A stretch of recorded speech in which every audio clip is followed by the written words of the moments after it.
أكلتنا النهارده بقى محتاجة حوالي كده 20 رغيف وطبق من المخلل بقى، وبجد هتاكلوا أحلى أكلة كلتوها في حياتكم. النهارده هنعمل مسقعة، بس مش أي مسقعة، دي متدلعة آخر دلع.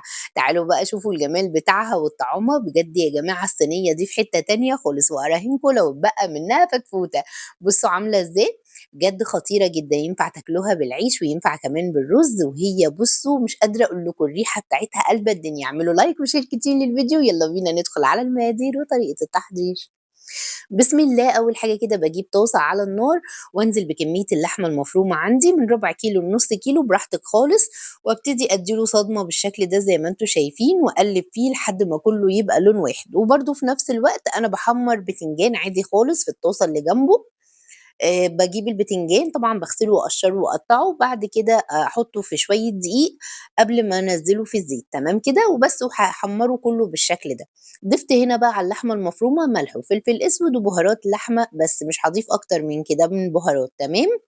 ضِفت عليها بقى بصلة كده مقطّعاها ومقطّعة معاها فلفل حامي، براحتك بقى لو أنتِ مش حابة ما تضيفيش الفلفل الحامي خالص. خلاص خلصت معايا بالشكل ده، بانزل عليها بحوالي نُص كيلو من الطماطم، باكون ضارباه في الكبة مش باعصره في الخلاط يعني وبعد كده أصفّيه، لأ أنا باضربه في الكبة بس. وبعد كده أضبّط الملح والفلفل بتوعي بالشكل ده أدّيها شوية من المَيّة بس كده واسيبها تتسبِّك حوالي يعني 5 دقايق، 10 دقايق لحد ما تتسبِّك، بس أنا مش عايزاها تتسبِّك على الآخر، عايزة يبقى فيها صوص.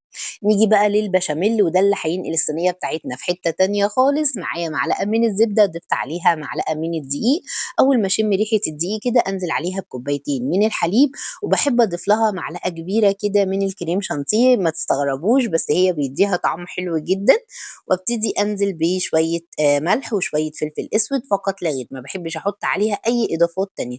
عندِك جبنة مثلثات تقدري تحطي جبنة مثلثات مكان معلقة الكريم شانتيه، تمام. طبعًا الكريم شانتيه ده خام ما عليهوش أي سكر ولا أي حاجة. خلاص بُصّوا اتسبِّكت معايا بالشكل ده، أنا عايزة فيها شوية الصوص ده، فهاطفّي عليها على كده وخلاص. البشاميل كمان بتاعي أول ما غِلي خلاص على كده.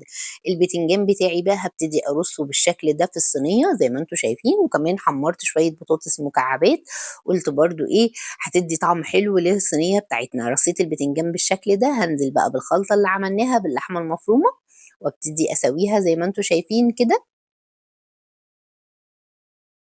بعد كده هاضيف بقى البطاطس المحمّرة، أنا قطّعتها مكعبات كده وحمّرتها عادي جدًا، وبدأت أنزل بيها بالشكل ده. شوية فلفل رومي كده هيدّينا شكل حلو للصينية بتاعتنا، وكمان هيدّي طعم حلو، مش حاباه ما تضيفوش. آخر حاجة بقى ننزل بشوية البشاميل بالشكل ده زي ما أنتم شايفين. بُصّوا بقى يعني بجد خطير، شكلها تحفة جدًا من قبل ما تخش تستوي. خلاص ضبّطتها بقى بالشكل ده، هادخّلها الفرن عادي جدًا على درجة حرارة 200 وأحطها في الرف الوسطاني، يا دوب بس تغلي وتشكشك كده باروح مشغّلة عليها الشواية عشان بس البشاميل بتاعي ياخد لون من فوق، تمام. يعني مش بنسيبها تطوّل في الفرن. بُصّوا بقى الشكل والجمال، حابة بقى تدّيها شوية جبنة كمان من فوق الوش تمام، مش حابة يبقى هي كده زي الفل. بُصّوا بجد يا جماعة الريحة مش عارفة أقول لكم، الريحة قالبة الدنيا. شكلها خطير جدًا وطعمها حلو أوي، طبعًا تتاكل بقى أول ما تتعمل كده سخنة، وكمان لو اتاكلت ساقعة بتبقى خطيرة، بيبقى طعمها حلو جدًا. بُصّوا الجمال، البشاميل بقى مع البتنجان والبطاطس بجد حاجة طعمها تحفة، تحفة، تحفة. اعملوا لايك وشير للفيديو بألف هنا وشفا وبس كده.